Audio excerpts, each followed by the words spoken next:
Toda cidade tem uma espécie de manual de instruções, um documento que é a sua base. Hoje a gente vai dar uma olhada no projeto de Goiânia para entender como a cidade funciona a partir do seu alicerce. E tá aqui ele. Este documento, a Lei Orgânica, é simplesmente o conjunto de regras mais importante para o município. Pensa nele como se fosse o DNA da cidade, sabe? É ele que define tudo o que ela pode e o que ela deve ser. Tá, mas vamos ao que interessa. Na prática, o que essa lei fundamental diz sobre a vida em Goiânia e sobre como a cidade é administrada? Então, é basicamente isso. A Lei Orgânica funciona como se fosse a constituição particular da cidade. É ela que estabelece a autonomia do município, define os direitos de todo mundo que vive aqui e desenha toda a estrutura do poder público, desde o prefeito até os vereadores. Para ficar bem claro, a Lei Orgânica é o que dá a forma legal e administrativa para Goiânia. É o que garante que tudo funcione dentro das regras das Constituições Federal e Estadual. Em outras palavras, aqui dentro da cidade, ela é a lei máxima. Vamos começar pelo começo, pelo alicerce mesmo. Assim como em qualquer projeto de construção, a lei primeiro estabelece os valores, os princípios sobre os quais a cidade inteira deve ser construída. São as ideias que guiam todas as outras decisões. E olha que interessante, essas são as palavras de abertura do documento. Essa declaração inicial já dá o tom de tudo que vem pela frente, né? Um compromisso com a democracia e com uma sociedade que seja justa e para todos. Isso tudo é detalhado logo no artigo 1º. Esses são os fundamentos, os valores que não dá para negociar e que devem guiar todas as ações da Prefeitura e da Câmara. Por exemplo, quando a lei fala em dignidade da pessoa humana, isso se traduz em políticas de assistência social ou na garantia de acessibilidade. Pensa nesses princípios como uma bússola que aponta a direção para todas as políticas públicas da cidade.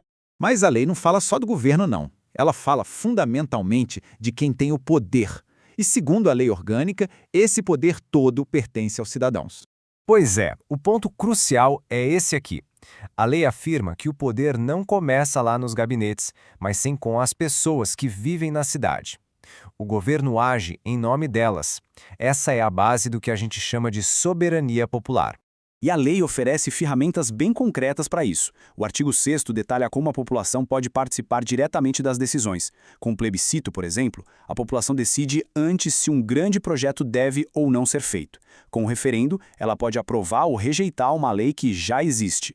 E com a iniciativa popular, os próprios cidadãos podem propor novas leis. São mecanismos de democracia direta na prática ao alcance de todo mundo. Bom, com os alicerces e os princípios definidos, vamos avançar para ver como essa ideia toda se transforma na estrutura do governo. Como é que a administração da cidade é organizada, afinal?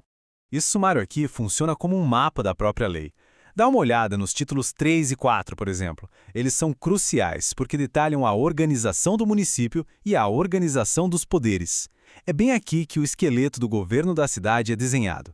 E a estrutura é aquela clássica que a gente já conhece. De um lado, o poder legislativo, que é a Câmara Municipal, responsável por criar e debater as leis da cidade. Do outro, o poder executivo, liderado pelo prefeito, que tem a função de colocar essas leis em prática e administrar a cidade no dia a dia. Certo, a estrutura está montada, mas na prática, o que a prefeitura realmente faz? As responsabilidades são enormes e afetam a vida de todo mundo, todos os dias. O artigo 11 detalha uma série de competências que impactam diretamente o nosso cotidiano. Isso inclui, por exemplo, organizar e disciplinar o transporte coletivo que a gente usa para ir trabalhar. Passa por garantir a limpeza das ruas e a coleta do nosso lixo. Também é função dela estabelecer as regras de construção e zoneamento, decidindo o que pode ser construído e onde. Proteger nosso patrimônio histórico e cultural. E vai até a administração dos serviços funerários. A lista é longa, viu? E mostra o impacto direto do governo municipal em quase todos os aspectos da nossa vida. No final das contas, por que dedicar um tempo para entender esse documento? Simples, porque ele não é só teoria. Ele se traduz diretamente em direitos, em garantias e na qualidade de vida que a gente tem na cidade. A lei protege as pessoas de forma direta. Ela garante direitos fundamentais como igualdade e segurança e também os direitos sociais, como acesso à saúde e à educação. E ainda assegura a defesa do consumidor e proíbe qualquer forma de discriminação. Portanto, a lei orgânica é muito mais do que um documento legal guardado numa gaveta. Ela é como se fosse o software, sabe? O sistema operacional que define como Goiânia funciona, como ela cresce e como protege seus cidadãos. A planta baixa da cidade está desenhada com seus princípios, suas estruturas e seus direitos. A questão que fica é, conhecendo as regras e as ferramentas que a gente tem, como cada pessoa pode participar ativamente na construção da Goiânia que essa lei aspira a ser.